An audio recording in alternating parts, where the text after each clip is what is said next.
I'm cooking a pasty. A pasty, he says.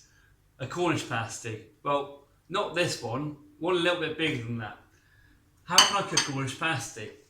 Okay, I live in Cornwal. I was born in Cornwal. I grew up in Cornwal. I'm using Cornish food. This is going to be a Cornish pasty video, unlike an awful lot of the other ones which aren't filmed in Cornwall and definitely not made in Cornwall. I know I don't sound Cornish, but that's the way of the world, unfortunately. But I was born down here. So, I'll give you a quick sneak peek at what might be going in the oven here. I don't know if you can see that, but she's starting to look pretty handsome. Pretty good. So, keep watching. I'll be going through 2 different pasty recipes with you. Ingredients will be in American measurements, British measurements, pounds and ounces, and however else you want it on the description link below. It's a big one. The pasty is pretty simple to make. 4 simple steps really. Number 1, make the pastry. Number 2, prepare the filling. Number 3, crimping. That's the most difficult bit really to get used to, the pulling and folding. And number 4, chuck it in the oven. Brilliant. So as I said, you need skirt ideally to do this. I've got some lovely local Cornish skirt here from a local farm. It's literally farm to fork. The cows are around the area, around the fields and stuff like that. And what they do is they have a lovely life, and then they're made into delicious local produce. Support your local suppliers, local butchers if you can, wherever you are in the country or in the world. This skirt is it's about 1 kilo there roughly. It's come from James Kittow, and they're butchers and graziers, and they've been up sort of in our area for about, I think, about 100 something years, certainly since the early 1900s, perhaps even before that. So what I'm going to do is just cut this package open and give it a quick little bit of a trim, and then we'll start getting this pasty ready. Beautiful Cornish beef. It's going to be absolutely amazing. So what I'm going to do is just give this a tiny bit of a trim, just get rid of a few bits of this fat. You really do need to use skirt for Cornish pasties. Reason being, 2 reasons really. Number 1, it's got a lovely beefy flavour, and secondly, when you put it in the pasty, it makes a delicious sort of gravy. So it tastes really good in the pasty when you cook it with the veg. Okay, so getting a real quick trim, just taking off some of that sinewy or silvery bits. Don't worry too much about the fat. The fat will melt and will taste really good as well. So don't worry too much if you see a bit of fat on there. Nothing to worry about at all. It's going to be really tasty. Okay, so as you can see, I'm just cutting it up into cubes like this, about 1 centimetre-ish. Doesn't really matter too much. I prefer my meat to feel like big chunks of meat. When it does cook, it will shrink a fair bit. If you're unable to get skirt for any reason, perhaps it's not a familiar cut in your part of the world or whatever, you can also occasionally, well, personally, it's skirt or nothing for me for pasties, but you could use, I guess, braising steak, or maybe some chuck if you're in America. But ideally, you want to make this with a bit of skirt, because the skirt is where it's at. What we'll do is chuck that into a bowl for a minute. And I'm going to give that a bit of a season, salt and pepper in a second. Now, you might well be asking, what am I going to do with this? Well, I'm actually going to chuck that into a small plastic bag and freeze it, because the next time I do something beef or beefy, or making a beef stock, I'll be chucking this in the frying pan, pouring the fat juice out of it, and adding that to whatever I'm cooking. Things like this might not look appetizing, but they're really good when you use them for stocks and stuff like that. Okay, so we've got just over 1 kilo in there. What I'm going to do is just give it a quick season with some salt and pepper. Not posh salt, not Himalayan salt, just a normal bit of table salt. Just chuck that in there.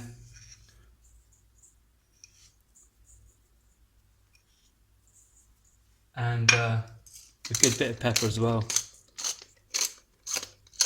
The apron's on, that can only mean one thing, we're about to get baking.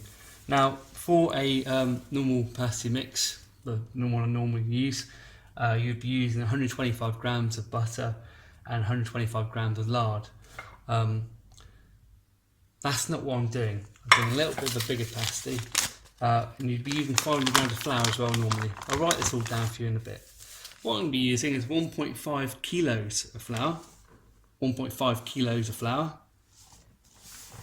There we go. And 375 grams of lard and 375 grams of butter. This is going to be absolutely wicked. It's going to be like a heart attack in a pasty shape. So with the lard and the butter, what you need to be doing is cutting into cubes. This should be as cold as you can get it, really cold out of the fridge, because what you're going to be doing in a minute is mix it all together with your fingertips. How rude does that sound?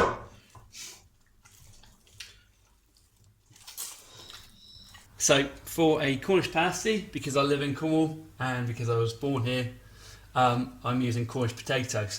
Now for a general recipe, you probably use 2 potatoes like this. Got them from a local farm, always good to support local. Farm was Colwith Farm, they're based near Foy. So 2 potatoes for a normal recipe. Clearly I'm doing a little bit more. 2 potatoes weigh in about 600 grams for the 2 potatoes. 2 potatoes, 4 potatoes, 6 potatoes. What you need to do with the potatoes is slice them quite thinly. I'll show you that in a second. Look at that, lovely potatoes. Great. What you need to do is just finely slice them. So you just slice in thin slices like that. So let me just tell you a bit about the Cornish pasty. Cornish pasty has apparently been around since around about the 14 or 1500s. It was used by miners when they went down into the mines, the tin mines in Cornwall. And what they used to do was, back then, the ladies used to cook a bit more, or had to, unfortunately, back then. So the ladies used to make pasties for the husbands to go down the mines with. And what they used to do was they used to make the pasty with a thick, strong crust out of a very strong pastry, which you'll see me do in a bit. And they used to use that crust to hold it, because a lot of the mining in Cornwall was for either tin, a lot of arsenic as well. So they had to be careful about how they ate their food. Another name for a pasty in Cornwall is also an oggy. So yeah, they used to take their oggies down the mines, and they used to eat them by the crust, hold them by the crust. And the old tradition says that you should never marry a woman whose pastry wasn't no good. So the pastry wasn't that good in the pasties. Unfortunately, that was it. It was no good at all. Pasty, Cornish pasty, should only be made out of sweet potato, onion, and obviously beef skirt ideally. But recently there's been an explosion of different people say you should put this in or that in or whatever. But a Cornish pasty can only be those ingredients. No carrots, no peas, no mushrooms, no bacon, no chicken, and definitely not any coriander or turmeric.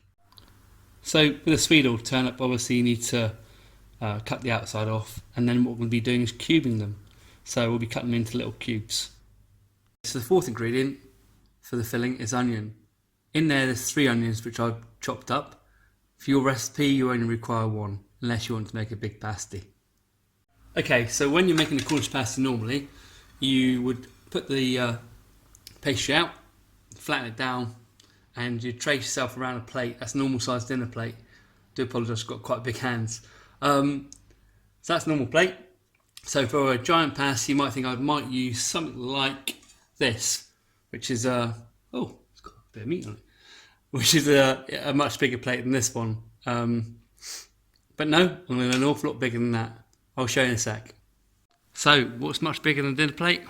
This is this big clock. And that, my friends, is what we're going to use. Alrighty then, we've got my clock on there. And what I'm going to do is just trim off the excess. Alright, let's get this filled up. Obviously with it being a pasty, you only want to fill to one side. So, there we go. Look at all that meat, looks lovely. This is the sort of thing which I used to dream about as a kid. Massive, huge pasties. Brilliant.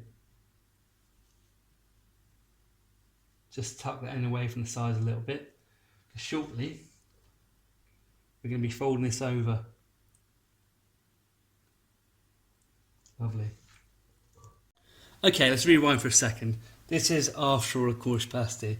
A little tip I got taught a long time ago about pasties was to make the gravy. Now, naturally, when you're cooking all these different things, the juices come out of the meat, they come out of the vegetables as well. So what you want to try and do is make that juice, which is already in there, into a lovely gravy. There's a couple of different ways of doing this. My favourite way is to sprinkle some flour on top.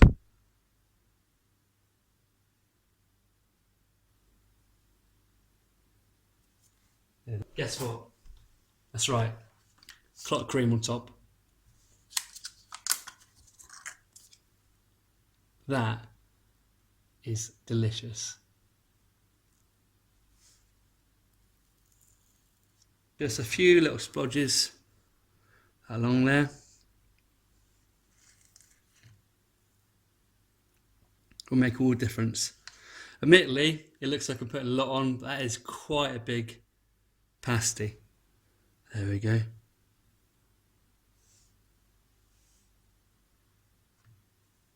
Brilliant. Pull this over, like so. Just tuck those little bits in there. I'll get this flattened down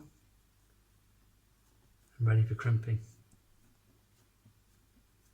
This is the bit where you may need to pay a little bit of attention because crimping can be a little bit complicated.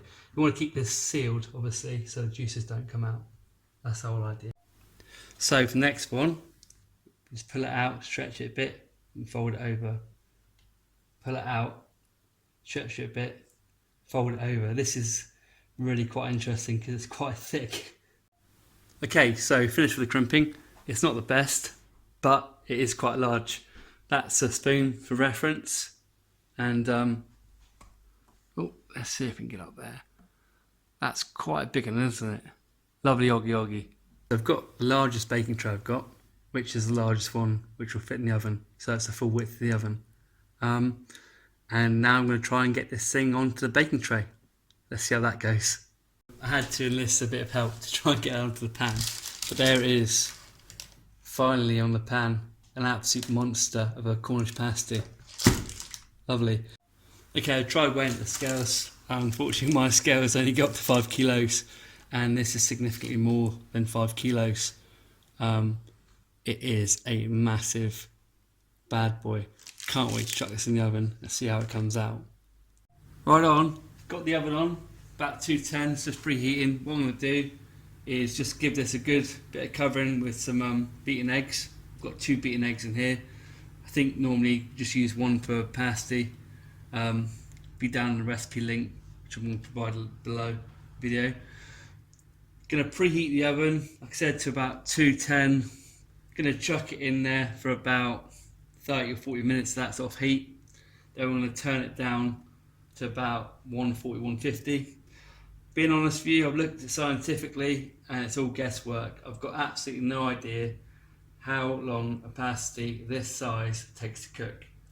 With pastry that potentially could be actually concrete, I've got no idea. So you have to bear with me. I'll let you know how long it does take to cook. And obviously if you're cooking the other recipe for normal pasties, what you'd be doing is 210 for say 30 minutes, and then we turn it down to like 150, 160 for about 50 or 60 minutes, or until you sort of start seeing them bubbling. When they're bubbling, all the liquid's bubbling out the middle, out of the hole, that's when it's normally pretty much done. But it's always worth taking time with pasties, let it all steam inside there. That crimp should keep everything inside. I'm going to put a small hole in the top in a minute, and just before it comes to the end of cooking, I'm going to put a little bit of water through that hole, just to make sure we've got some gravy at the end. But yeah, that's pretty much it. Okay, I've got a very technical way of making a hole in the top of this bad boy. It's going to be with the top of a whisk, like that. Cripes, has some going to get through that. There you go, beautiful little hole in the middle. Now, I don't know how long exactly it's been in the oven, but it's been quite a while. It's been there a long time cooking away. Terrible. Days, weeks, hours. Don't know, but it's been a long time in the oven. Long time. Okay, so earlier on I mentioned about 3 tips for making a pasty. You need to try and chill the water and the butter and the lard as much as possible. You also want to, if you can, a bit crazy maybe, I chill the flour. That's one tip. Second tip is to, when you make the pasty and you put it all together there, like I did, put some flour on top of what you've got once you've seasoned it, and either put some butter on there or some clotted cream. Nice bit of moisture. And the third tip, something I haven't shown in this video, is that with this hole, you can make a little hole in there, let the steam out. You need to do that. You can, probably about 20 minutes before the pasty's gone, 20 minutes before you think it'll be finished, just pour a tiny bit of water in there to make sure it's nice and moist. This is a GBBO. It's a great big, beautiful oggy. Great big, beautiful pasty. So that's what we've got there. Hi, I'm British Cook. Welcome back to my channel.